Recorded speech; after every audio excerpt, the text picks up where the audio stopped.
అందరికీ నమస్కారం. ఒక రాజు కథ అనగానే మనకు గుర్తొచ్చేదేంటి?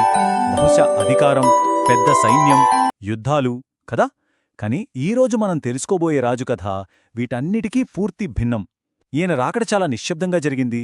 ఈయన రాజ్యం మన కంటికి కనిపించదు. మరీయన ఆయుధాలేంటో తెలుసా? ప్రేమ, క్షమ.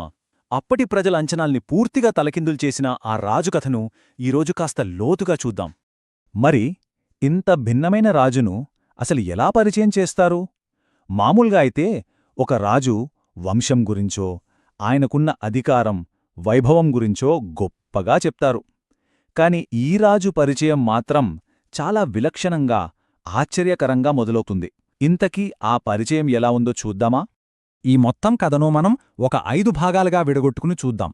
మొదటిది ఆయన రాజవంశం, తరువాత ఆయన వివాదాస్పద జననం, ఆ తరువాత ఒక దూత చేసిన ప్రకటన, ఆకాశవాణి, ఇక చివరిగా ఆయన చెప్పిన కొత్త రాజ్య సూత్రాలు. ఇలా ఒక్కో ఘట్టాన్ని వివరంగా పరిశీలిద్దాం. సరే, మొదటి భాగం రాజవంశం. ఏ రాజుకైనా వాళ్ల అధికారానికి పునాది వాళ్ల వంశమే కదా. వాళ్ల పూర్వీకుల వారసత్వాన్ని బట్టే సింహాసనంపై వాళ్ల హక్కును చాటుకుంటారు. మరి ఈ రాజువంశవృక్షంలో ఉన్న ప్రత్యేకతేంటో చూద్దాం. ఈ రాజవంశావళిని గమనిస్తే అది చాలా పద్ధతిగా 3 భాగాలుగా ఉంది. ఇశ్రాయేలీయుల పితామహుడైన అబ్రహాము నుంచి గొప్ప రాజైన దావీదు వరకు ఒక 14 తరాలు, ఆ తర్వాత దావీదు నుంచి బబులోనుకు చెరగా వెళ్లే వరకు మరో 14 తరాలు, చివరగా ఆ చెర నుంచి క్రీస్తు వరకు ఇంకో 14 తరాలు. అంటే ప్రతి భాగంలోనూ ఖచ్చితంగా 14 తరాలు. ఇది కేవలం యాదృచ్ఛికం కాదు. హీబ్రూ సంఖ్యాశాస్త్రం ప్రకారం దావీదు అనే పేరు విలువ కూడా 14. అంటే మొత్తం 42 తరాలు. ఇంత స్పష్టంగా లెక్కబెట్టి మరీ ఈ వంశపారంపర్యాన్ని ఎందుకు వివరించారంటే, రాబోయే ఈ రాజుకు ఇజ్రాయేలు చరిత్రలోనే అత్యంత ముఖ్యమైన వాళ్లతో, అంటే పితామహుడైన అబ్రహాముతో, మరీ ముఖ్యంగా గొప్పరాజైన దావీదుతో ఉన్న సంబంధాన్ని బలంగా, నిస్సందేహంగా స్థాపించడానికి. వంశం ఇంత గొప్పగా ఉంది. సరే, మరి పుట్టుక కూడా అంతే ఘనంగా జరిగిందా? అస్సల్లేదు. అసలు కథ, ఆ ట్విస్ట్ ఇక్కడే మొదలవుతోంది. ఆయన జననం ఎన్నో వివాదాల మధ్య చాలా నాటకీయమైన, ప్రమాదకరమైన పరిస్థితిలో జరిగింది. అప్పుడు తూర్పుదేశం నుంచి కొంతమంది జ్ఞానులు ఒక వింత నక్షత్రాన్ని చూసి దాన్ని అనుసరించుకుంటూ వచ్చారు. వాళ్లు వచ్చి యూదుల రాజుగా పుట్టినవాడు ఎక్కడా అని అడగడం మొదలుపెట్టారు. ఈ వార్త తెలియగానే అప్పటి రాజైన హేరోదు సింహాసనం కదిలిపోయింది. అతను కలవరపడి ఒక కుట్ర పన్నాడు. కాని ఆ జ్ఞానులు మాత్రం ఆ శిశువును కనుగొని సాష్టాంగపడి పూజించారు. ఆయన రాజరీకానికి గుర్తుగా బంగారం, దైవత్వానికి గుర్తుగా సాంబ్రాణి, ఆయన భవిష్యత్తు త్యాగానికి గుర్తుగా భోళం, ఇలా విలువైన బహుమతులిచ్చారు. కాని ఆ తర్వాతే అసలు విషాదం. హేరోదు కోపంతో ఊగిపోయి ఆ ప్రాంతంలోని పసిపిల్లలందర్నీ చంపమని ఆజ్ఞ ఇచ్చాడు. దాంతో ఆ కుటుంబం ప్రాణాలు కాపాడుకోడానికి ఐగుప్తుకు శరణార్థులుగా పారిపోవాల్సి వచ్చింది. సరే, ఆ ప్రమాదం గడిచింది. ఇప్పుడు కథ ఒక కొత్త మలుపు తీసుకుంటుంది. ఇప్పటిదాకా రహస్యంగా ఉన్న ఈ రాజు రాకను ప్రపంచానికి అధికారికంగా ప్రకటించే సమయం వచ్చింది. దానికోసం ఒక ప్రత్యేకమైన దూత రంగప్రవేశం చేశాడు. ఆయన పేరు బాప్తిస్మమిచ్చే యోహాను. కాని ఈయనను ఊహించుకుంటే మనకు రాజదర్బార్లో ఉండే వ్యక్తిలా అస్సలు కనిపించడు. అరణ్యంలో నివసిస్తూ ఒంటెరోమాల బట్టలు కట్టుకుని, మిడతలు, అడవితేనె తింటూ చాలా కఠోరమైన జీవితం గడిపాడు. ఆయన సందేశం కూడా అంతే సూటిగా, బలంగా ఉండేది. ప్రజల మనసుల్లో మార్పు తీసుకురావడం.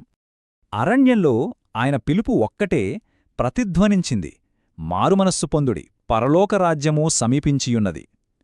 ఇది కేవలం ఒక హెచ్చరిక కాదు, రాబోయే ఒక కొత్త ఆధ్యాత్మిక రాజ్యానికి ప్రజలను సిద్ధం చేసే ఒక శక్తివంతమైన పిలుపు.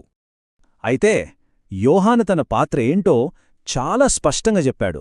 తాను కేవలం దారిని సిద్ధం చేస్తున్నానన్నాడు. తాను నీళ్లతో బాప్తిస్మమిస్తున్నాను, కాని నా తర్వాత రాబోయే ఆయన నాకంటే చాలా శక్తిమంతుడు, ఆయన మరింత గొప్ప మార్పును తీసుకొస్తాడు అని ప్రకటించాడు. ఇప్పటిదాకా మనం చూసింది మనుషులు చెప్పిన సాక్ష్యం. కాని ఇప్పుడు కథ క్లైమాక్స్కి చేరుకుంది.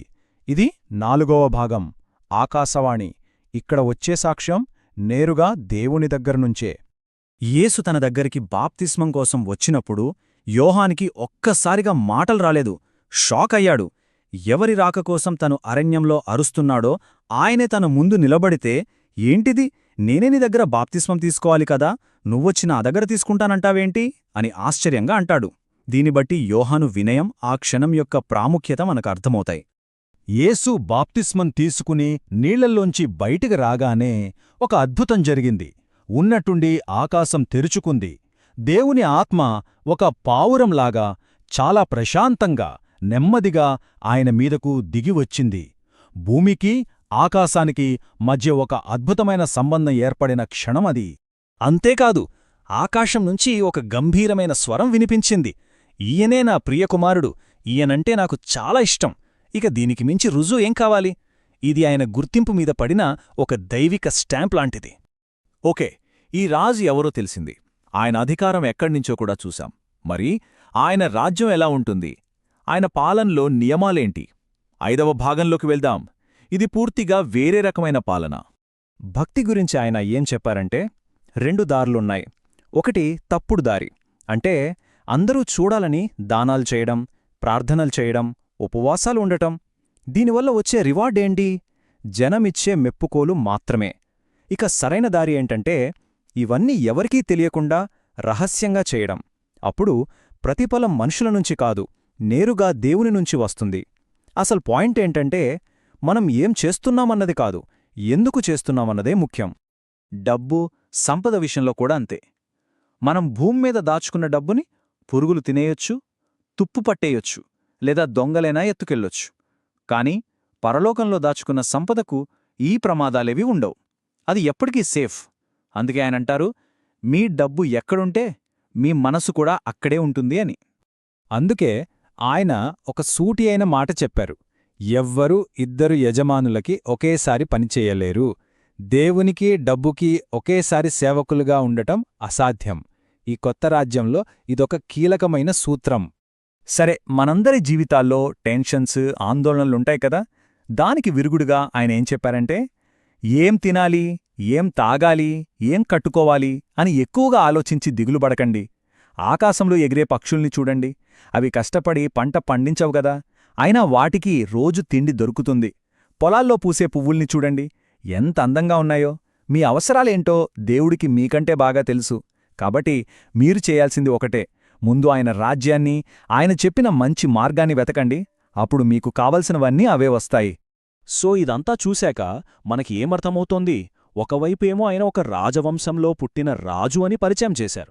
మరోవైపు ఆయన చెప్పిందేమో డబ్బు, అధికారం లాంటివేమీ లేని ఒక రాజ్యం గురించి. ఈ రెండింటి మధ్య ఉన్న ఈ తేడా, ఈ వైరుధ్యం మనకి ఏం చెప్పాలనుకుంటోంది? అసలు రాజు అంటే మనకున్న అర్థాన్ని మార్చుకోమంటోందా? ఈ ప్రశ్నతోనే ఈ విశ్లేషణను ముగిద్దాం.